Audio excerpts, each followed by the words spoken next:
our amazing guest today, Nabil. Thank you so much for joining us all the way from, where in the world are you, my man? Well, thanks for having me on. I'm in Mexico. I'm in Playa del Carmen, which is on the east coast of Mexico, in Quintana Roo.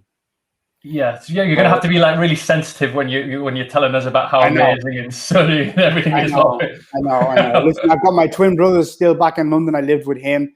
My family are in Ireland, so like, you know, I understand it. It is what it is. I got out. I'm here, and you know, I won't tell you that it's 30 degrees outside and that the beaches are and the sea is crystal clear, and you know, you can leave all those details to our imagination. Yeah. But as probably people can hear straight off the bat, you're not originally from Mexico. So my first question would be to you, Nabil, is to tell us a little bit about yourself, how we might know each other, have a little bit about your upbringing, anything you think of note. Don't be afraid to talk about yourself, any detail, your family, anything like that. You know, just it gives us a better understanding of how you formed the opinions that you have, and how you found yourself at this point in your journey thus far. Yeah. I'll give you a bit about my background, and then you can kind of dissect it after if you like into certain parts. But I mean, yeah, so my name is Nabil. I'm 34. I am half Irish, half Iraqi. So my mum is Irish. My dad's from Baghdad, from Iraq. That's where I get the name and the funny looks.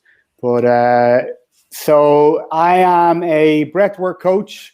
Also a normal fitness coach, as you know, where we know each other from.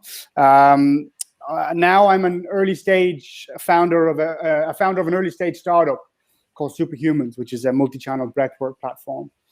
And what else to note for right now? I've been involved in mixed martial arts for a number of years, so that's been a big part of my life.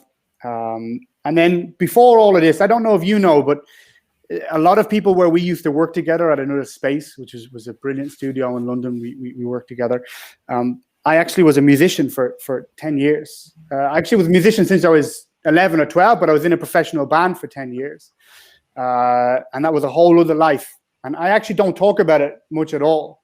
But we had quite a lot of good success, particularly in Ireland and the UK. And I got to live out a lot of my dreams and childhood dreams of playing in front of, you know, huge amounts of people and all that kind of good stuff. So that's what I did before I started getting into the well-being and the coaching and everything else, which has been really the last 6 years in London. So it's a bit about me, and dissect away. Yeah, I mean, there's a lot to get through there. Hey, Alistair, just swinging through. Thanks for the compliment. Yeah, I mean, let's maybe even rewind even further. So where did you grow up then? Did you grow up in Ireland? It's a bit messy. So I did. I mean, I was born in London, actually. I was born in Ealing. Okay. And we kind of bounced around a little bit. And then my family, they moved back to Ireland when maybe I was about 7, I think, or 8. And they decided to start a business back in Ireland. My mum's a nurse. And they decided to start this at 50 years old, you know, which is a lot of people, I think they tend to start to relax in their careers maybe when they're at that age, you know, with kids. But they wanted something more. They really wanted to try create something that maybe they could help us with that down the line in life. And it was a struggle in the beginning. They took a loan of money from brothers and family, and it was a struggle when we first got there to do all of that. And then I grew up in Ireland, and I was my mum's a nurse. They built a nursing home, so they got a loan to build a nursing home. Yeah, and they built it. They bought a house, and we lived in it. And then the first patient lived in it. So we used to share the same living room. I'd be sitting in the living room with the first patient they had. It's probably highly illegal. I'm sure they might get in trouble for it, but whatever. And I used to work in it because they didn't have money to hire staff at the time. They needed someone who could, I used to work in it. I used to do the night shifts for 5 or 6 years. And they slowly built it up, and just grafted, and seeing them change careers at a later stage in life and graft like that definitely gave me a lot of confidence to do what I've done in regards to, career, that a passion I had with music, and then start again and do something else, and then now start again in terms of the business side of things. So I draw a lot of inspiration from that. And my mum is like a hardened Irish mom. tiny. She rules the house. She's got 4 boys in the house, and she's the one that calls the shots. So yeah, massive respect for her. And then listen, Elliot, when I was about 11, I got a drum kit, and that's all I did and focused on until I was 27. Nothing else. Like, I didn't do school. I didn't do anything else. I just did music. And when I was about 21 or 2, I was in a band called the Fallen Drakes, and we had quite a lot of good success in Ireland and the UK, playing like all of the big arenas in Ireland, and you know, we were on the radio all the time, and it was an amazing journey. But like everybody in the arts, or it's a tough business to be in, right? Like, it's acting, music, anything. It's so tough. There's a million factors why it might not work. So yeah, I mean, I can get into all of that after, but that was kind of like my life growing up, moving to Ireland, and then just getting into the music, you know. Yeah, that is super inspiring that your mum, for example, set up, you know, had the courage to change and the courage to go after something that she felt obviously clearly passionate about, and do things on her own terms. But I mean, so I understand why that's instilled such, you know, flexibility, malleability in yourself, and not to be afraid to, you know, go for what you want in life, which is amazing. Like being able to follow your passions and stuff. But I mean, the reality of living like that, also, like with, you know, it's a nursing home. You're also doing shifts, like during night shifts when I'm sure you're trying to go to school, and that. I guess you didn't know any different at that point. No, I didn't know. No, I didn't. It was just what we did. And it's like, I would say I had a non-typical kind of upbringing, because we bounced around a lot, and it just wasn't typical. But it was normal for me. But it's why sometimes I get people, and look, I don't feel like I'm special in any way. I'm not doing anything special, really. I've just gone for things that I like, and I continue to keep going for it, and it doesn't faze me to start again or to fail. I learned. It took me a while to learn how to fail, but it doesn't bother me, these things. And I think it's because it wasn't typical. Like, some people, when they grow up in the same town, in the same place, and they go to school, and then they get a job, and then they work up the ladder, and it's a lot bigger deal for them to just all of a sudden say, I want to do something else. It's like, you know, everyone around them's like, what? You know, it's not. But for me, it wasn't. It just wasn't typical. And I mean, I loved it. You know what I mean? It wasn't. I look back on it now, and it's you know, I had to clean, like, you know, 10 patients for about 5 years every morning. You know what I mean? And everyone I speak to about it, they're like, Jesus, like, fair play for doing it, but you just had to do it. When you're in a position, sometimes you just have to do things. You know what I mean? I didn't have a choice. My twin brother wouldn't do it.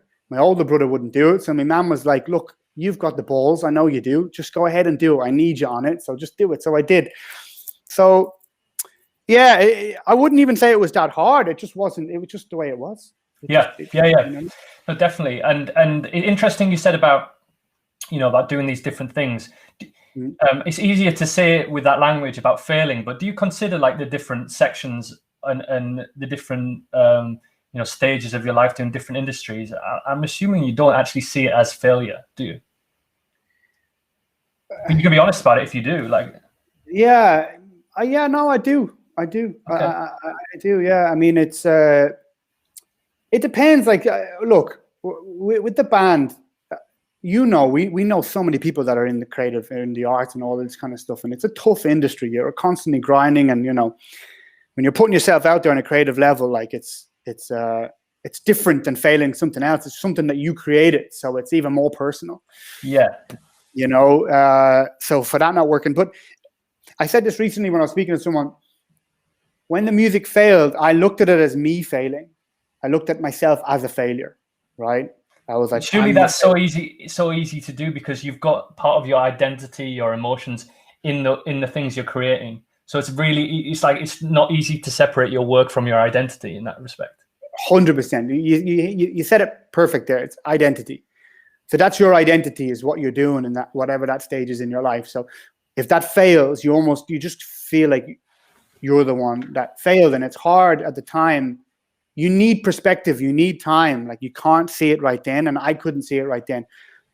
I couldn't see that it wasn't me that failed. It was the project that failed. You know, it was it was there's a million factors to why, if you're acting or you're doing music or you're doing any of these things, why they fail. It's everything. It's the connections you have. It's the timing. It's a million things. Like it's not necessarily you that fails. So I got over that, to be honest. It took me a while. Like I went and lived in solitude in the middle of the mountains. I was doing quarantining before it was quarantining up in you did it before it was cool. Yeah, I don't even want to say that now. I don't even want to touch upon it because I'm in Mexico right now, and like people are like, "Fuck you," But no. I did. I did. Yeah, I needed the time, as I said. Because it was such an emotional thing for me, where I felt like such a failure. And it sounds very dramatic to say it. It does. Like I get it because but that's how you felt at the time. So it's not dramatic at all. Like you said you started when you were 11 and you pinned your hopes and dreams on it, and you've had the courage to step and put yourself out there and do it and get very close to what you deemed as success, Right. So and then I'm not sure how it all ended, and you can go into that. You don't have to go into it. It's completely up to you. But I'm definitely more interested in the part of, making that decision to take yourself away from everyday life, how that was. And you even mentioned other stuff that there's loads to get through here. You even mentioned you've got a twin brother and your differences and similarities. There's two different questions there. I don't know which one to go for first. Maybe let's touch on your twin brother first, so that we can move on for that, and then go to your journey of solitude, and then how you came out of it the other side. Yeah, well, he looks more like you than me. Okay. People say he's the more handsome one, so take that as a compliment. Shut up. You handsome bastard, yeah. He was in the band with me, for all those years. Like we did everything together. Like this is the first time now, these last 4 months, that I haven't been with him since we were inside me mum. So like, I've been with him. I'm 34. I've been with him my whole life. We lived together. The band lived together. We've done everything together. So that's another funny one. But we're very different, very, very different, especially on our outlook with career and drive and everything else. And it's funny one, I often, because like I'm always pushing myself. I'm trying to do something more. Like when the music failed, I'll get into that, how I got into that whole well-being space and everything else. And then I'm pushing myself. And sometimes I look at him and I think, God, it'd be amazing if you push yourself a bit more. He does a good job. He's okay, but he does the normal. Sometimes I think, I don't know who's doing it right, me or him, because he's happy most of the time. And the reality is, yourself, right? I think when you're pushing yourself, it's either here or here, and it's not really in the middle. So we're different in that regards, but then we'd have a similar kind of outlook and personality, like, and stuff like this. But that's the twin brother, yeah. So I love him and miss him, but it is what it is, right now. I'm also here not just for a holiday. It's the teams that we work with in the new business are all based on the East Coast of America and Canada, and the time frame is it's the same, and I have to be over there to do some work. So it's not just a holiday for people. No judgment whatsoever. It's just situational, isn't it? I don't think that holding bitterness serves anyone, in that regard. So you. Do you feel like you deal with things quite differently then, even though you've got so many similarities? Yeah, I take it to heart, fucking big time, and I let it. This is how I got into the well-being space. Also, is I create a lot of stories in my head and let them manifest into something more until it causes a bit of a physical reaction. And I've done that for a lot of years. I don't know why I did that. I don't know how I did it, but I did it for a long, long time. Not only recently, in recent couple of years, have I really managed it, but no, he's a lot better at letting things just, it happens and it goes. And I think I definitely have created a lot of stories in my head. I've definitely been an overthinker, where I think a lot of people are. And I think that's just a habit. At this stage, I think it's a habit. I've done some CBT therapy and a few different things to try and manage it. And I really do think that it's just, okay, so you start overthinking. It could be anything, whatever that perceived worry is. And then the next day you think a bit more about it, and you kind of keep going. You let your mind do that, and you're never putting a wedge or a stop to it. So it keeps going. And over the years, then it's just something that you do. You're a person that thinks too much. you have to be able to recognize that you're doing that. And that's where mindfulness or breath work or meditation or something comes in. If you don't know any different, I guess that's really hard, isn't it? To have that awareness. If you just think that's you and you think that's how you operate, then you know, so there's the two different ways to look at it. What has it been? Do you feel like then with your brother that you can? Is there any filter between you, or is it a person that you can just always be completely open with? You can, but it's a funny one with twins. I don't know. I'm not sure, like with yourself or whatever with siblings, but sometimes when you're so close to someone, it's even harder to open up about how you're feeling. And I mean, we have for sure, you know, with 34, we've been through the ringer on a lot of things, so we have. But I find it easier to speak to a friend or our best friend or something like this. I think more. I think a lot of people are the same with that. I don't know why, but we're very, very, very close. And yeah, I still feel like I could reach out to him, but maybe you're a bit more, you don't mind being more vulnerable around a friend or something. I don't know. It's a hard one to. Yeah, so I guess it is a different type of.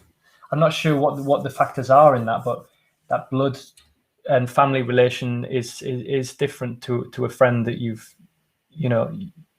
chosen. It's weird, isn't it? I do definitely get that. So, yeah. I mean, I have an older brother as well. I have another one. I have an older brother. He's a sensible one. Okay, so sensible. Which one are you then? If he's a sensible one, which one are you? Oh, fuck, I don't know. I'm a little shit, Elliot, to be honest. But like, I got a good heart. That's the way I think. Yeah. I think that's very clear that's coming through. So tell me about your time in the mountains, sir. How did you make that decision? What was it like? Yeah, so I moved. The band split, and it split. We were going down a path where I felt we were kind of plateauing very much so, and we got on the radio a lot.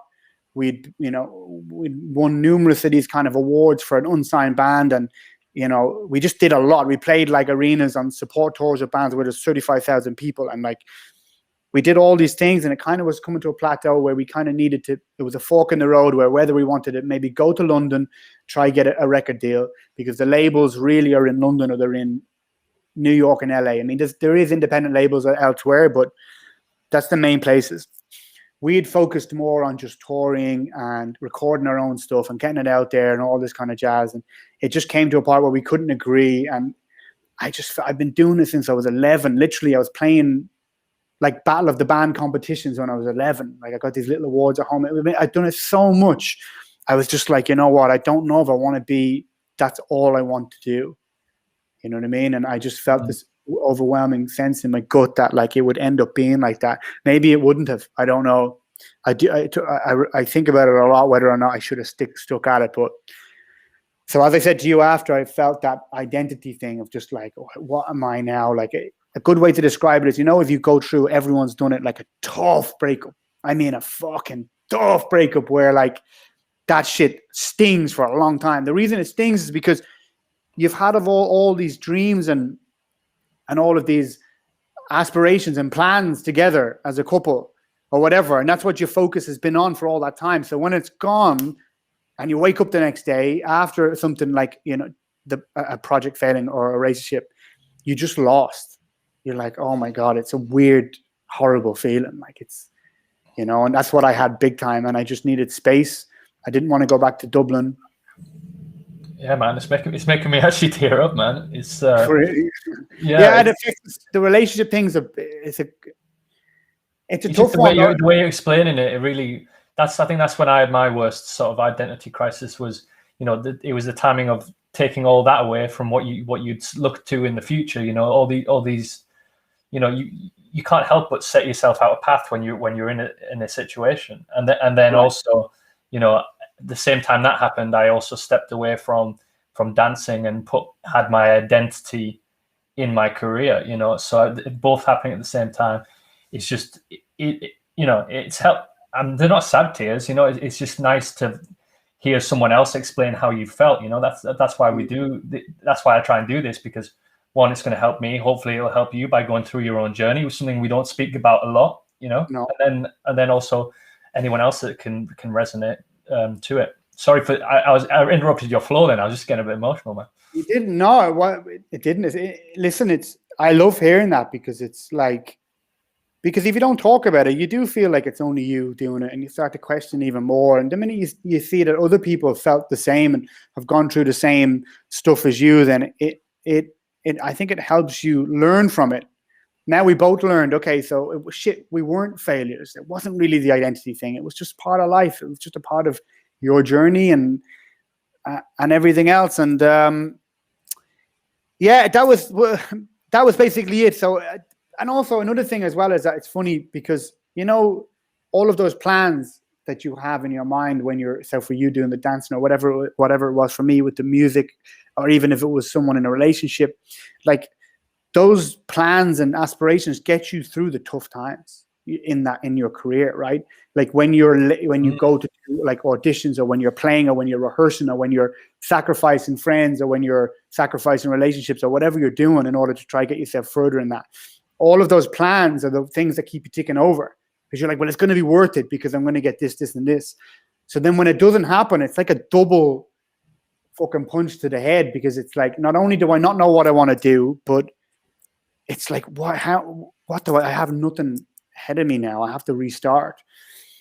So what I did was, did you learn about the fixation of the reason why you wanted those goals as well, and maybe the I don't want to put words in your mouth, but maybe an unhealthy relationship with like external gratification and stuff like that when it comes to being a performer? 100%, because it's even now like that. Even now, that's all bullshit. This whole like. And we know this, it's so cliche to say it, like well, once I get to hear of that happens, amazing. Like it just doesn't work that way at all.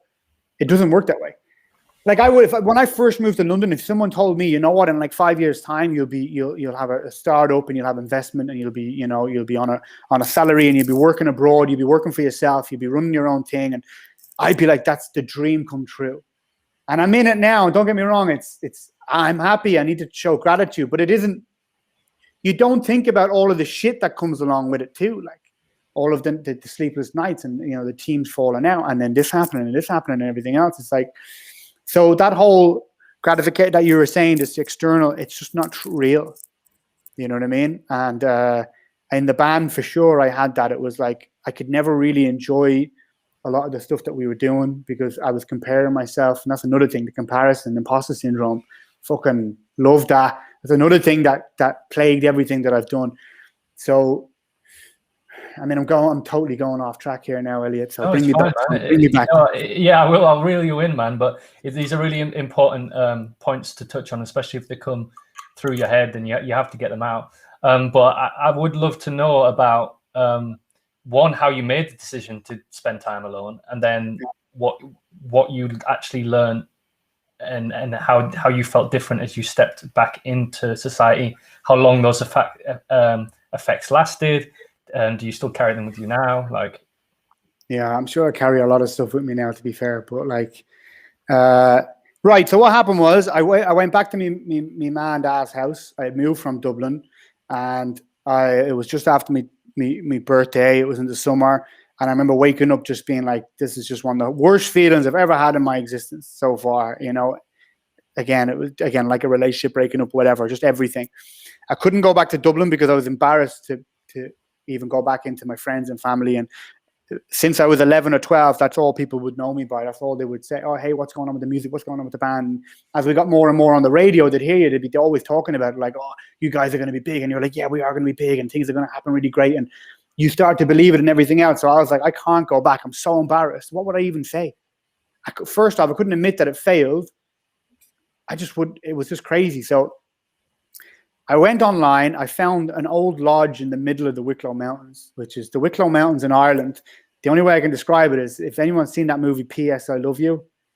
I don't know. I mean, if there's an movie, I'm sure everyone's seen it. I know what movie it is. Yes, very famous. Maybe. Listen, the birds love it. But anyway, so it's based in Wicklow, and that's exactly where it is. And it was in the middle of nowhere. I rang them up. I gave them my sob story saying like I needed a place to go, and I didn't have that much money. So I wanted to see if I could work out a deal where I would like fix the house up and cut the grass and do all this. It was a big, huge plot of land there. and they agreed to do it after convincing and throwing on every bit of fucking charm or whatever I could throw at them. And then I stayed there for a year. So I stayed in that lodge, and I left like 3 times in the whole year. Wow. Yeah, and so initially, did it start as escapism then? You needed to get out? Well, just because I was like, I can't go back to Dublin. Again, it just sounds, even for me, it sounds so dramatic to say it. Because I know if my family or friend or someone listens to this, they'd be like, you're fucking drama queen, like you're drama queen here. You know what I mean? There's things going on in the world, but it doesn't take away from how you felt. No, of course. It just doesn't. Like, it's a stressor is a stressor. It doesn't matter what's causing it. You're still feeling that, right? But to a degree. But anyway, that's what I felt. So I just couldn't go anywhere. And I just thought, well, this would be a good time. I knew I needed time to get over that whole failing and the thing with the music. And then I started to realize then, okay, it is what it is. It's not me that failed. It was the project. And I started to get over it. And then I started to think about what could I do next and how could I fill the void in my head? Not the void, the space in my head that all those thoughts were going in. How could I put new stuff in there? Yeah, that's a nice way to think of it. And like stuff that's going to bring you motivation and, creativity and all the things that you want to be doing and not ruminating over the past stuff. Yeah, exactly. So and that's when I was like, I'd been doing breath work for maybe 2 or 3 years myself then. So I was really I was like, I loved like that whole like holistic well-being side of things, even though, as I said, it's such a funny mix to be in a rock band, the drugs, the sex, the drink, everything else, and then breath work on the side. It's just paradoxical, right? But that's the way it was. Like, that's what I was into. And I used it for sleep because I had big issues with sleep for years prior. Just terrible. I couldn't get to sleep, couldn't stay asleep. And breath work, I'd done everything, natural, prescription, even a sleep therapist, and nothing was working. And doing these breathing exercises worked. It lowered my heart rate and it just got it to work for me. So I was always fascinated with that, but I didn't know how I could pair that into any sort of like earning money or whatever else. Mm-hmm. I was into fitness and martial arts. So I just thought, you know what, let's just see what happens when I get to London. And I would just get into that space. And that's what I spent that year there. I still wrote some music when I was there, to be fair. Like, I still had a couple of friends that would come up and we did music and did different things. And my brother stayed with me. But it was a beautiful. I'll send you photos after this. It's just a dream place to be. And I'm so grateful that I got to spend time in a place like that, in that part of my life. So yeah, I had that vision then going to London. At the time, I was going out with a girl from London, believe it or not. We were doing long distance, and I was like, well, fuck it, London's a big place, a lot of opportunities. So that's what happened. Amazing, man. So now, you obviously, you're doing what you're doing now. A question that I like to ask people on mental health when they come on, and I think it's pretty apparent, like with all the things that you've said. But I like to ask the question anyway, to hear it from your mouth. Is the word like passion means something you're willing to sacrifice for. What would you say now, as you sit there today in Mexico? What are your what are Nabil's passions? What's he passionate about? Outside of like tacos, like which I'm just fucking devouring tacos here. You know what it is? It's a good question. And during this time of quarantine and this weird world, and I was in London for the majority of it, right? It's only the last few months since before Christmas that all of this happened. But honestly, it's just having a complete day from start to finish of me enjoying that day. And again, I don't want to rub it in people's faces because people can't do this stuff back home, but they will soon, and things will get back to normal soon. But it's getting up early, getting sunshine on my face, training, finding a good workspace and working and getting like that project, working on things myself, and getting to an MMA gym in the evening, getting some tacos, and then going for a bit of a swim. Now, that still sounds like a lot. People back home are like, well, fuck you, I can't even do one of those things. But that is my passion because, I'm sick of trying to chase something that's like, well, when I get that, everything's going to be good. And when I get this, and I'll just keep working and not socializing. And I'll just keep locking myself in and doing all of this and until, because it just doesn't work that way. And life is going to go before you know it. Like it'll be gone. So you'd say you're passionate about like creating a routine, simplicity in it, and gratitude in it, kind of thing.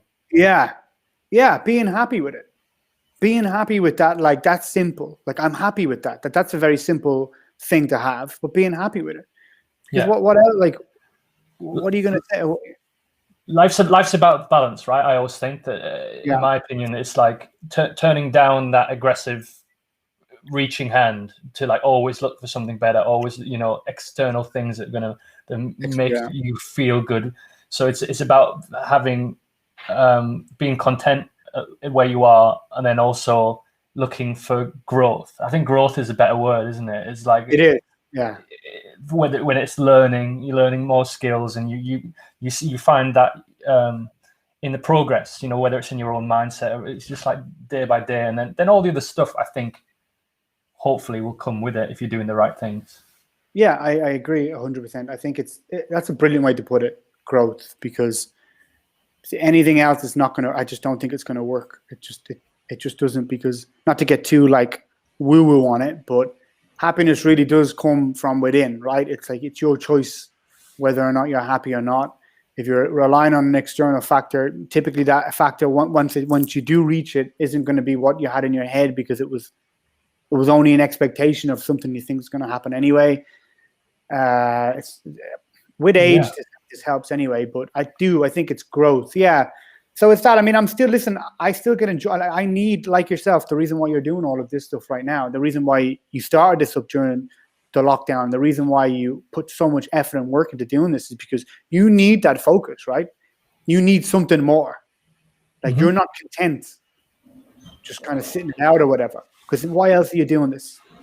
Yeah, I mean, it's a good question, but I've always been really transparent about my motives behind mental health. As in, obviously, I believe in openness. I believe in that hard conversation, difficult conversations are going to give us growth, and safe spaces are important. But like, there's no need for me to spread that. I just think that it can help other people, but it helps me. It's an efficient way for me to learn as well. Speaking to lots of people, I can learn about them, I can learn about myself, and I feel good if something that I'm doing is has good intention, and if it's helping one person. I'm sure our chat has definitely helped me so far, and if it's helped you, that's two people. If it helps one other person that's been through, that's enough for me. So, and it makes me feel good. Like I feel like there's undue pressure to try and be selfless in life, and I don't believe in that. Like we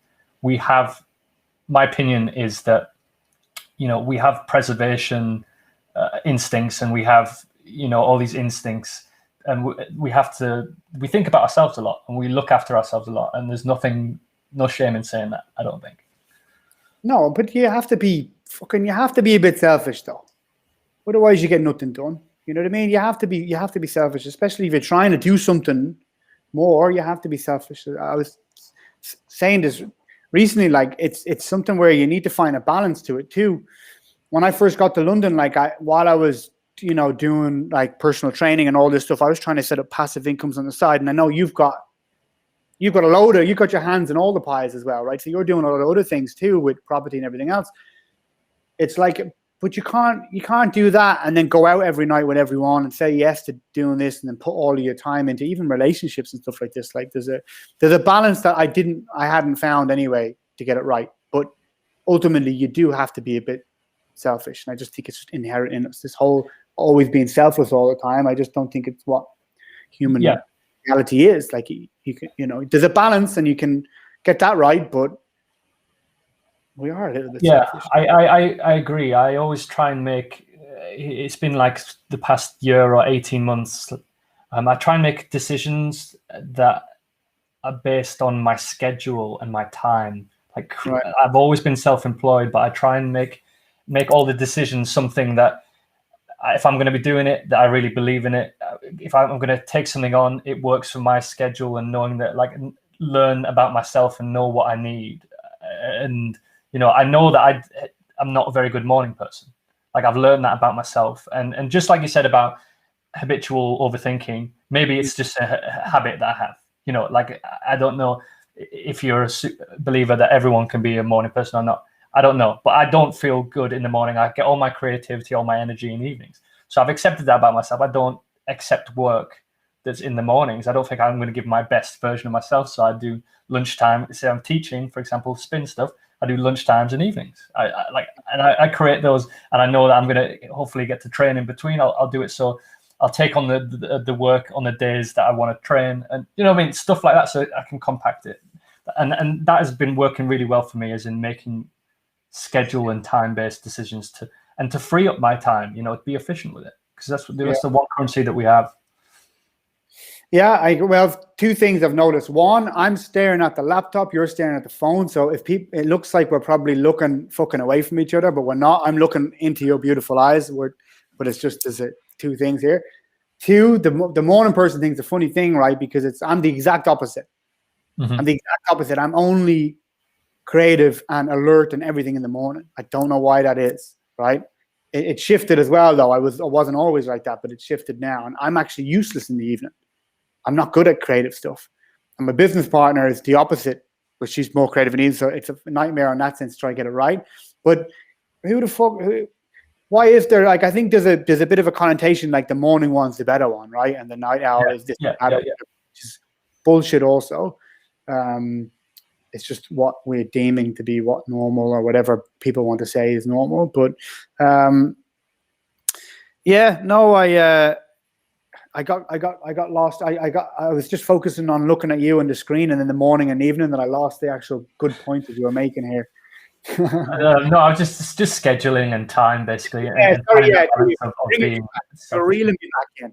Perfect. Yeah, it's, as you said, picking and choosing, scheduling your time, really knowing what to put your effort in terms of friends and social and everything like that, but also making sure that you're putting in the graft and the work so you can grow, like you said, and so you can feel that desire, because that's what we have. Like, I get a lot of happiness out of finishing a bit of my project. Like, you know, I'm sure you do too. If you put out one of these, or you're making way with people, or you get a good guest on, or something like this, it's like you feel satisfied, right? You get like a satisfaction. Yeah, and then the inverse of that also, you know, like dissatisfaction if you feel like something is not what you believe in, or it's not as good as you hoped, you know. So definitely, I get that. Yeah. So but again, I think it's a learning game, and I'm sure there's a balance there with that. But you know, I remember, as I said, when I first went to London, I was trying so many different things. I literally locked myself away in my room while I tried to create this business, an online business, where I was creating and making products from China and shipping them across to different Amazon warehouses and all this kind of stuff. I created this business. And I just spent 6 months in my room learning how to do ad campaigns on YouTube. I didn't leave, you know, neglected everyone. So it's like, I can't do that. You know what I mean? You have to work in sprints, in bursts. Just check in with yourself, and is what I'm doing actually, you know, helping towards where I want to be. Yeah. So I mean, I'm guessing a big tool, which you've touched on, for you doing that is breath work. Let's talk a little bit about why you believe in it so much, what you felt the benefits are, and I'm sure there's like scientifically proven benefits and all sorts of things that you can probably educate us on, man. So please do, if you can. Yeah. So, okay, I got into it because of the sleep, like I mentioned earlier. So I tried a lot of different things, and I read about breathing and different exercises that can affect your nervous system. So essentially, it can actually just get your nervous system to switch over to the side that's called parasympathetic, which is the rest and digest side of your nervous system.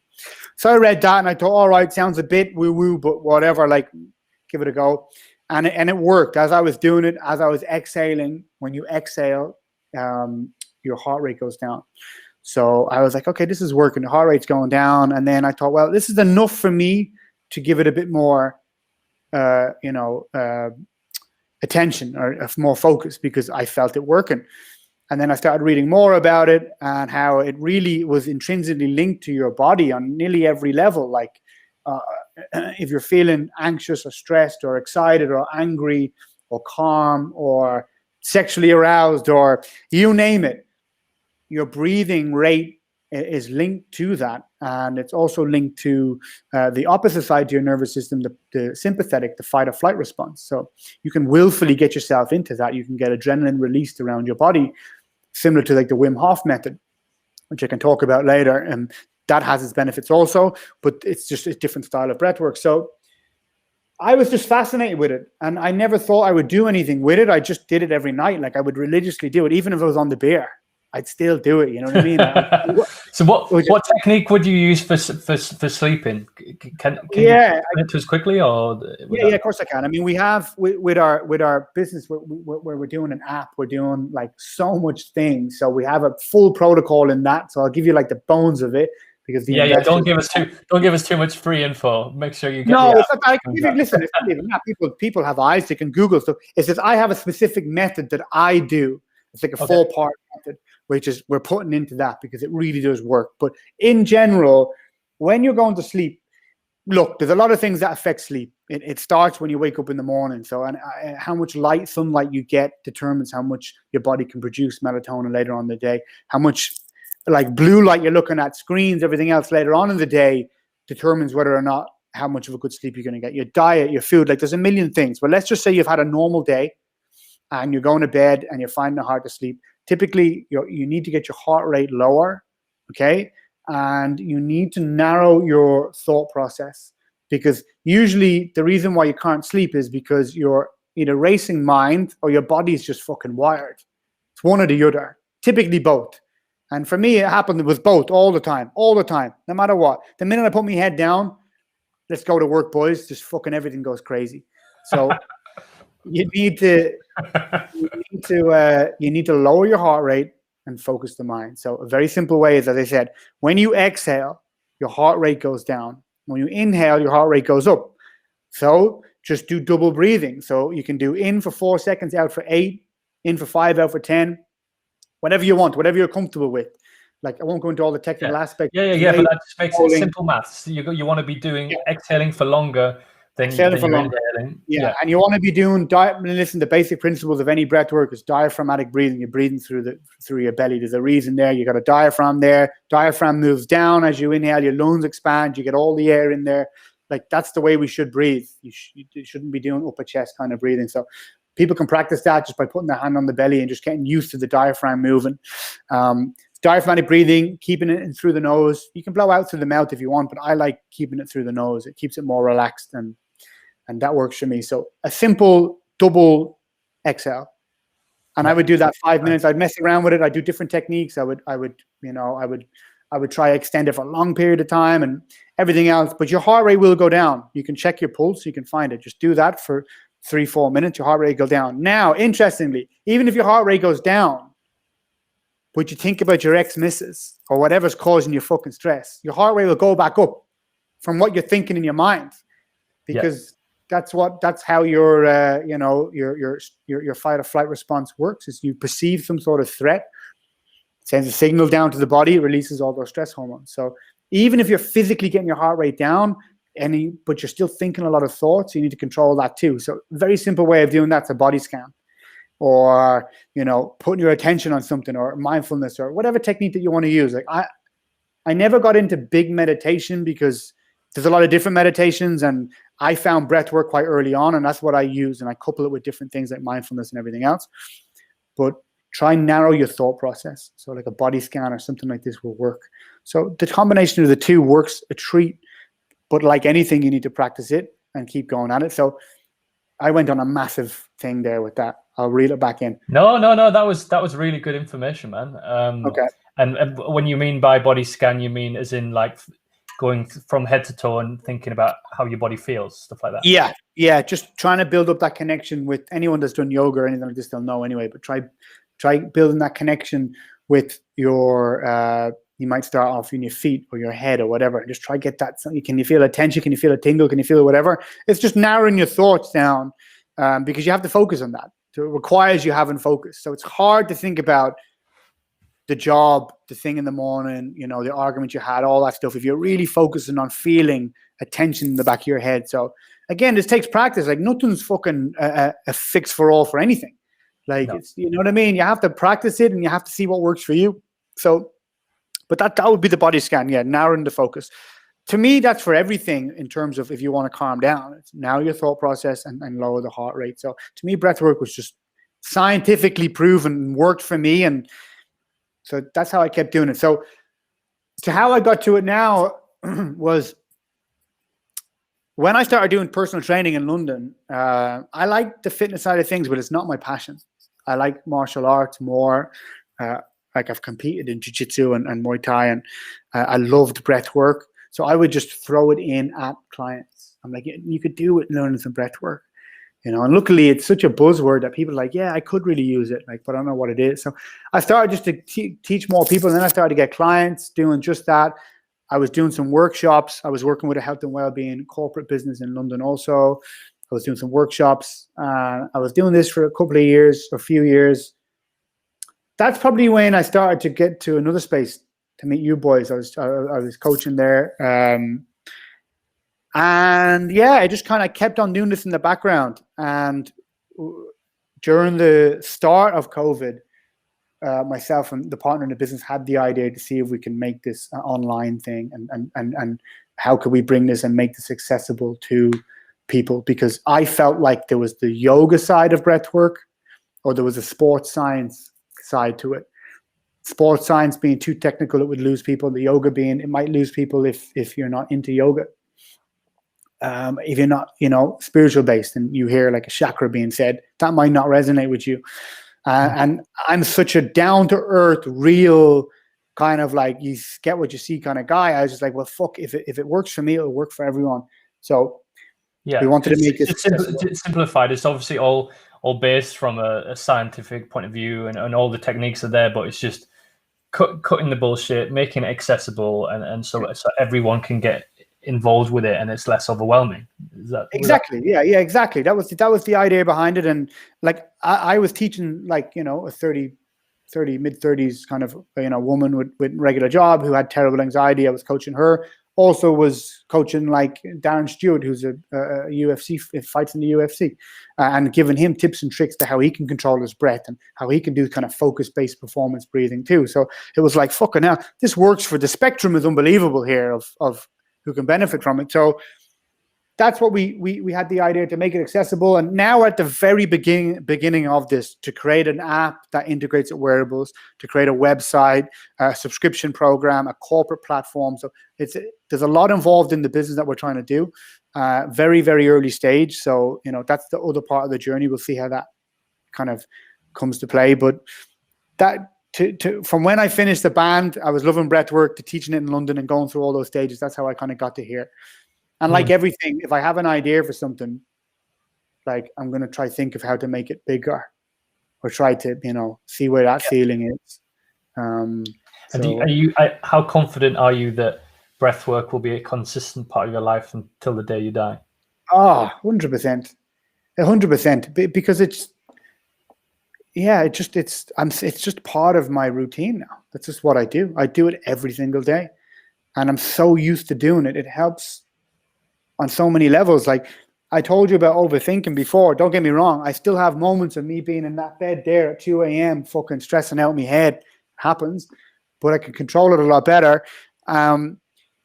You have that thought process or whatever that goes through your head, that perceived threat, that anxiety, that worry about whatever's going on, right? Usually it's not there. And then you have the second reaction, what you're telling yourself about what that thought is. So, you know, let's say it's an argument. Okay, you had the initial argument that caused you that stress, and then you're thinking about all of the different things that go along with it. Like, oh, do they think about this about me, or how will this happen, or what will happen when I see them next, or whatever you're thinking. And that causes you to stay in that fight or flight response where your body's just getting fucked constantly from these stress hormones. You need a wedge in between the initial thought, because that'll never go away. You're never going to not be anxious. It's part of human nature. You're never not going to have that stress, but you can control the reaction to it. So for me, breath work was just a wedge in between. Something would happen. For example, like I've got Crohn's disease, so I would have flare-ups a lot. and then that would cause a lot of pain, and then it would lead me to start thinking down like the victim fucking mentality and everything else. So doing that breath work right in the middle would be a way just to stop those thoughts from going even more. It might be a mindfulness or a body scan or whatever it is. And then I've at least limited those amounts of fucking crazy thoughts, and I've been able to move on. So I use it all the time. And I spat a lot at you right there, so good luck. No, it's amazing, man. And, you know, I'm assuming that ironically that it's helped with the Crohn's as well, because of, to my knowledge, that some of the drugs, if you do take them for Crohn's, can compromise your autoimmune system. And I know that breath work has, you know, so how have you dealt with that, the improvement, and then maybe, you know, was there ever a worry that you were in a high risk group when it comes to COVID and stuff like that? I there definitely was. Initially, look, the first 3 months or something of COVID, I think everyone was like, what the fuck is happening here? You know what I mean? Whether or not what your view is on it, I don't know. But I was certainly like, I really thought, well, my immune system's already a bit compromised, because Crohn's disease being a disease that it creates inflammation through your digestive tract, and your body's fighting itself all the time, and your immune system is compromised. So I had many years of trial and error with food and everything else that I could, you know, and there's also external factors like stress can cause you to have a flare up too. Yes. But yeah, I mean, breathwork, I was talking a lot about the parasympathetic side to breathing. So I was talking about calming the nervous system down. A lot of people talk about Wim Hof. The Wim Hof, right? That's what when they think of breathwork, they think of Wim Hof. Wim Hof actually gets you to do the opposite. He gets you to put your body into sympathetic, into fight or flight. The reason being is he wants the adrenaline release, because his whole thing is cold therapy. He's the Iceman. So getting that body into sympathetic and then getting into the cold, your body can get through that cold a lot easier when it's in that sympathetic. And then you get all the benefits of the cold therapy, which is there's numerous benefits to cold therapy. Also, you just talked about accessing your autonomic nervous system or improving your immune system. When you activate that sympathetic, I don't want to go too detailed here and lose people, but when you activate the sympathetic, the fight or flight, you actually get a very short-term boost in your immune system, anti-inflammatories, different things like this. So there's a really good place for upregulating the system. I'm all about downregulating, but there is a good place for upregulating the system too. You just need to learn both and understand both and realize that you've got control over both. If you've never done it before, I wouldn't say just learn the upregulating, because you're not going to be able to control your anxiety or stress or anything like this, I think. So I've used both. If I'm starting to overthink a lot of different things, I'll try to calm myself down with the more down regulating. And then if I need a bit of a boost, or I feel like I want to try upregulate my system, I'll do the Wim Hof. So yeah, it's helped big time with Crohn's disease, but it's helped mostly on the mental side. Yeah. So amazing. And you also, I've seen before some of the benefits of, you know, whether it's practical or not. I was going to say practical, but not everyone needs to be able to hold their breath for a long time. But these some of the things that you've been progressing and doing, and I've seen that you can hold your breath for a crazy amount of time. Yeah, I mean, you know what? In the industry, right? I can't, but I can hold it for. I wouldn't say it's crazy. I think I can do it for like comparatively to the average person, maybe. Yeah, maybe like this. Again, my partner in the business is a diver, professional diver. So free divers can hold their breath 6, 7, 8 minutes. You know what I mean? Like crazy time. So mine's only about 4.5 minutes. So it's not that much, but it is. That's not my focus. But breath holding has its own set of benefits. It's, you know, it's a great resilience protocol, because when you hold your breath, what happens is you got your oxygen levels and your CO2 levels here. So what happens is your oxygen levels go down and your CO2 levels go up. And the CO2 is the thing that kicks your stomach to breathe. It's a buildup of CO2. So your oxygen is going down, CO2 is going up. You can keep going because your oxygen levels are still fine. You can go for 4 or 5 minutes if you're healthy. But can you deal with the contractions and the buildup of CO2? You have to fight through that. It's a disgusting feeling. It's one of the worst feelings in the world, needing to breathe like that. It's horrible. You'll do anything to get out of it. So there's a lot of resilience in there to learn, okay, you know what, fuck it, just relax. I'm good, I can get through this. So we approached breath holding in our program as a resilience training. obviously you're expanding your lung capacity, everything like this, but we use it as more of a resilience to train. And you don't have to hold it for crazy long periods of time. It's not a big dig contest here. And unless you're diving, maybe you might want to do, really focus on that. But it's a great resilience tool, just to go beat your time a little bit more than you did the day before. So especially when you learn the science behind it and learn that you're fine. If you practice it somewhere safe, you're fine. Are there any dangers involved with that sort of thing or not? If you do hyperventilation, yeah. So if you do Wim Hof and try hold your breath, it would be, because this is very technical. I don't want to really, probably too technical, but when you hyperventilate the Wim Hof method, you're just getting rid of a lot of CO2. So that's the messenger, like I told you, in order to breathe. So your CO2 levels start down here.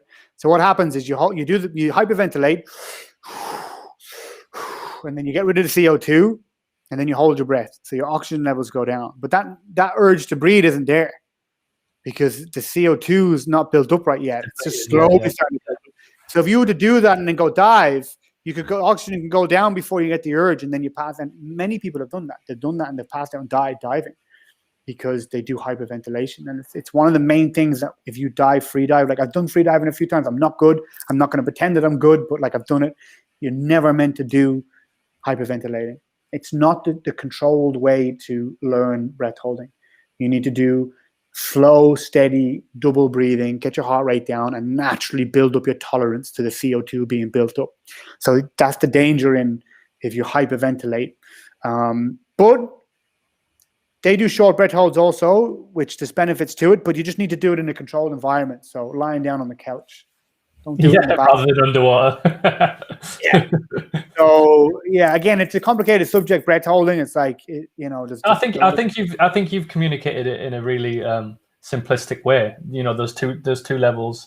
So I've never really heard of it like that before, and it makes a hell of a lot of sense, because I have tried the Wim Hof stuff, and it's very interesting to see the response of your own body, and what it can do. But it's also really Wim Hof and that style of, sorry to cut across you, but that style of breathing, holotropic, it's done in yoga a lot. Like people think that that's been done in yoga for thousands of years. That style of holotropic kundalini, even breathing, like that's been done as a meditative practice, because you're getting rid of so much CO2. You actually start to get tingles in your head, in the body a bit, and that's a lack of oxygen, because you're getting rid of so much CO2. You need CO2 in order to bind, to release oxygen. So again, I don't want to get too nerdy, but I'm not saying it's very I did it this morning.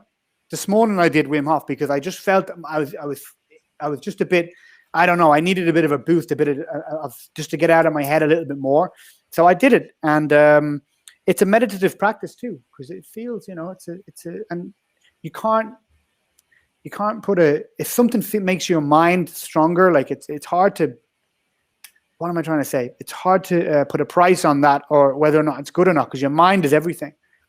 So even though technically in the body, it might not be the best for oxygen levels and different things like that, but if you're getting a mental benefit from this, especially in a group setting like they do in yoga, I think there's a massive benefit to that.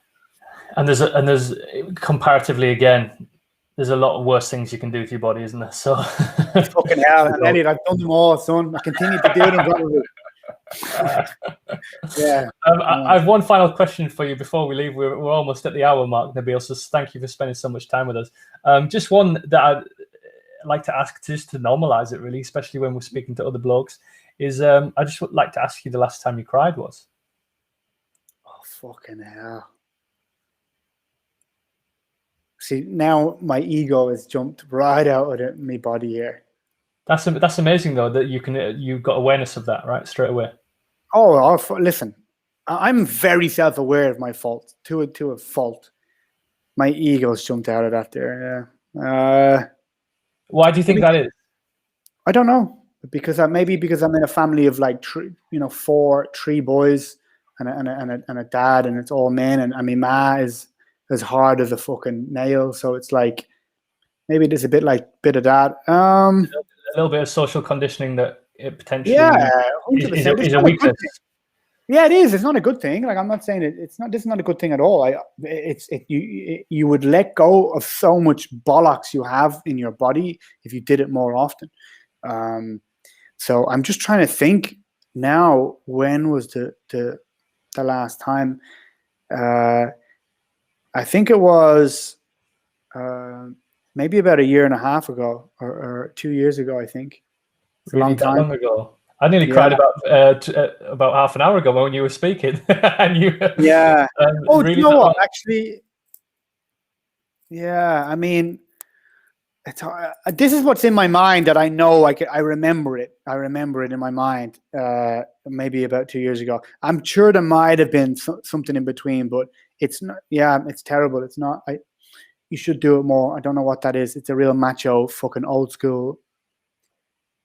Do you think that comes a little bit with you know, some of your interests, you know, MMA and stuff like that is quite do you think that is I something don't to do with know. it? Maybe I understand where you would kind of see that, because there's a lot of machismo and shit like this that goes on with that, but not really. Like, I know there's a lot of the fighters I know. Like, I'm thinking of my best friend Shane O'Neill, who was a European Muay Thai fighter, Muay Thai champion. Like, he's a little girl. That sounds terrible. Like I said, he's a little girl, but what I mean is he's in touch with his emotions so much. For a killer who could just, could destroy everyone, he's very in touch with his emotions in a really good way. Like, you know what I mean? He's like, yeah. So that's a bit of a paradox too, because you would think someone who's so like this. So I don't know. I really don't know. I don't know what it is. I think it's more that I'm a very big believer in your product of your environment, a bit how I grew up. Of course. And being around. My dad is this big kind of quiet guy who's not really emotional at all, and he's had, a whole. Do you think he's not emotional, or do you think he doesn't show his emotions? He doesn't show it. Yeah, probably doesn't show it. I mean, he's had another. His whole family has pretty much died before his eyes in Iraq over the last 20 years. Throughout wars and in the 80s, the late 80s and 90s, he could never go back. It's like so, and I think that's just conditioned him even more. It just doesn't show it. My mom is like, again, she's the master of the family, so she just has to get on with it, and she, workhorse. And then you got 3 boys, so I think a lot of it's that product of the environment. I didn't have sisters. I didn't have, you know what I mean? Yeah, I think we've got a lot to learn when it comes to being transparent with our emotions. The women tend to be so much better at it, and therefore. Oh yeah, seem to have a less of a build up, as it were. Sometimes, just generalizing, of course. But no. But it's a proper general. I feel like women can get over things better than guys. I think guys, it sticks with them, because women, they have that support network between friends where they're allowed to cry and get it all out there and do all that. When it looks like the guys are just getting along with things and they're fine, but their mental anguish is probably going on behind their head. Not always the case. Not always the case. Not always the case, no. But yeah, look, and you know what's funny? I'd be considered the most emotional and sensitive in my whole family. Yeah. So that just goes to show you how unemotional probably the rest of the family are. That if I'm the one that's the most emotional and sensitive, who talks about their feelings a lot. But yeah, it's been a while, man. I might just have a little one after this when the cameras are off, maybe. Maybe. Message me if you do. I think it's a good thing. I think it's definitely a good thing. Not to spring that on you, but that's it's one of the, probably the best response I've had. The honesty and the conversation that came from it. So thank you for that, Nabil, and thank you for your time. If there's any last words you want to say about what should we be looking for when it comes to the Breathwork app or anything like that. And then I will love you and leave you, my man. Okay. I mean, again, right now it's very early days. We have a social media account. It's called superhumans.org. It's, if you look at my page, it's nabil.lnd, you'll find it through there. But we're not, we got that running a while ago, but we're building the product right now. It's going to take time. It's going to be a few more months before we even kind of get out the initial offering. So it's an early stage startup. But if you check out my page, you can keep tabs on Nabil. Make sure you follow him, so then you're in the loop for when it comes out. And just thanks to you for this. I've seen you do this with people, and weirdly enough, like, I'd be like, fuck, I'd love to have a chat about this stuff, but I don't know why I felt like, oh, maybe I'm not, I don't know. You play funny games in your head. I'm like, oh, maybe I'm not interested enough, or maybe I'm not emotional enough or something for it. And I got a lot out of this with you. Like, I really did. I think like you do have a lot to offer here, and I'm learning from you even when you're talking. And you've even just some of the stuff that we've talked about, you've kind of like the growth thing. I was never really looking at that. I was thinking more all these external different things, and so I'm learning a lot from it. So I really appreciate it. And it was a random little thing, and it was great. I'd love to get on again sometime, and hammer out another subject or something. For sure, man. Thank you. It means a lot, and not everyone. I don't see it like that. I think that everyone's got their own story. If you take the time, it's not about being emotional. It's not about not being emotional. It's not about that. It's about the things that I love when I have my guests on is just trying to have the most courage and vulnerability to be open and be themselves, and I've got nothing but that from you, so I really appreciate it. Awesome. Well, I feel not that I was having a bad day, but I do feel a lot better. It was really nice to have that conversation, so I appreciate it. Love it, man. Thank you so much, and I'll speak to you in a second. Goodbye, everyone. Awesome. Bye.